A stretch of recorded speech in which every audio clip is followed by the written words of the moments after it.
Hello friends, I am doctor Arvind Kumar Yadav, HOD faculty of commerce, government teaching college Pali. तो जैसे कि मैंने आपके लिए hire purchase system chapter start किया है, तो उसमें का आज तीसरा लेक्चर है और आज हम देखेंगे what is the difference between hire purchase and sale. और एक्चुअली सेल को भी हम कह रहे हैं दिस इज क्रेडिट सेल, यानी क्रेडिट सेल और हायर परचेज में भी क्या कोई अंतर है? क्योंकि देखिए, मैंने पहली बार आपको बताया था, चैप्टर स्टार्ट हुआ था, तो उस समय मैंने कहा था कि हायर परचेज भी एक तरह की क्रेडिट सेल ही होती है, क्योंकि सारा पैसा कैश में तो दिया नहीं जा रहा, तो इसका मतलब क्रेडिट सेल ही होती है। तो अब यहाँ पर ये चीज है, क्या हायर परचेज और क्रेडिट सेल, क्या इसमें भी कुछ डिफरेंस है? तो चलिए इसके डिफरेंसेस को देखते हैं। बिल्कुल डिफरेंसेस है, ओनली 5 डिफरेंसेस में हम दोनों को बांटेंगे। तो सबसे पहला डिफरेंस लेके चलते हैं, ट्रांसफर ऑफ ओनरशिप। बहुत बड़ा डिफरेंस है दोस्तों ये, ट्रांसफर ऑफ ओनरशिप। ओनरशिप का मतलब मालिकाना हक। तो अगर यहाँ पर देखें आप ओनरशिप, यहाँ पर ओनरशिप हायर परचेज में, हायर परचेजर को ओनरशिप कब मिलती है? जब वो सारी की सारी पेमेंट पूरी कर देगा।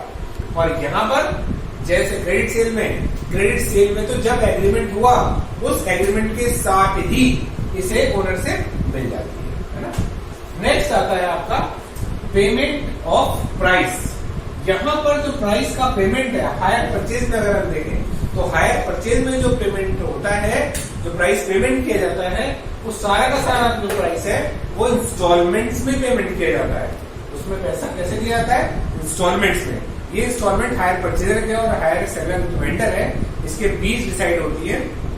और नॉर्मली क्या होता है, परचेजर की सुविधा के हिसाब से वो इंस्टॉलमेंट बना दी जाती है। अगर वो मंथली देना चाहता है तो मंथली बना दी जाती है, ईयरली देना चाहता है ईयरली बना दी जाती है, हाफ ईयरली देना चाहता है तो हाफ ईयरली बना दी जाती है।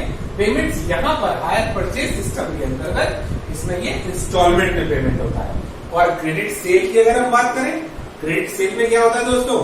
क्रेडिट सेल में तो पैसा एक साथ यानी कि लमसम पेमेंट किया जाता है। अगर क्रेडिट सेल हुई है और जो वेंडर है उसने कहा है, मतलब जो परचेजर है, परचेजर ने बोला कि ठीक है जी मैं 2 महीने बाद पेमेंट करूंगा, मैं 1 साल के बाद पेमेंट करूंगा, तो वो 1 साल के बाद पेमेंट करेगा, लेकिन सारी की सारी पेमेंट करेगा।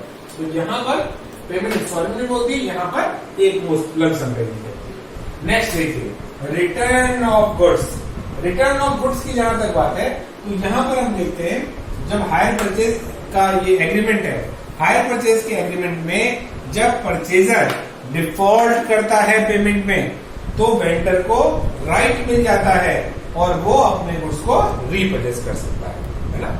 अच्छा, इसमें अगर परचेजर को किसी भी टाइम परचेजर 14 दिन का नोटिस देके सामान वापस भी कर सकता है। इसमें रीप्लेसमेंट का राइट तो है ही, परचेजर के पास भी राइट है, परचेजर भी चाहे तो सामान वापस कर सकता है, लेकिन यहां पर वापस करेगा तो परचेजर को कोई प्राइस वापस नहीं मिलेगा, क्योंकि हायर परचेज एग्रीमेंट है। इसमें तो जो चीज आप जो पेमेंट किया वो माना जाता है आपने किराया दिया, है ना।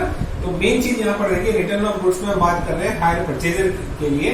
तो हायर परचेज सिस्टम में, तो हायर परचेज सिस्टम में अगर आप परचेजर डिफॉल्ट करता है पेमेंट में, तो उसका गुड्स वेंडर छीन सकता है। और यहाँ पर देखिए, क्रेडिट सेल में क्या होता है? Seller can not repurchase of goods.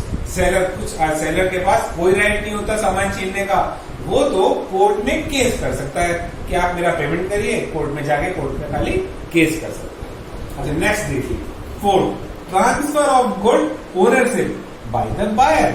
अब यहाँ पर जो बात हो रही है गुड ओनरशिप की, ओनरशिप, अब जैसे ही गुड ओनरशिप की बात आती है तो पहले दिमाग में एक चीज बताइए कि हायर परचेजर में, क्या हायर परचेजर के पास ओनरशिप है? अभी तो ओनरशिप है ही नहीं। जब ओनरशिप नहीं है तो hire purchaser can not transfer good ownership to third party before all payment. जब तक वो सारी पेमेंट नहीं कर देता तब तक हायर परचेजर अपने सामान की गुड ओनरशिप थर्ड पार्टी को ट्रांसफर नहीं कर सकता, क्योंकि तब तक उसे मिली ही नहीं है ओनरशिप। और जो चीज आपके पास नहीं है वो आप दूसरे को कैसे ट्रांसफर कर सकते हो?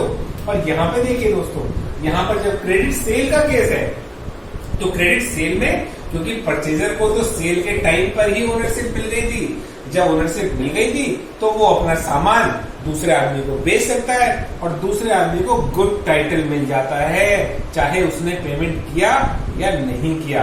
यानी कि अभी अगर मान लिया कि जो परचेजर है उसने पेमेंट नहीं किया और वो तीसरे आदमी को बेच देता है, तो तीसरे आदमी को गुड टाइटल मिल जाता है।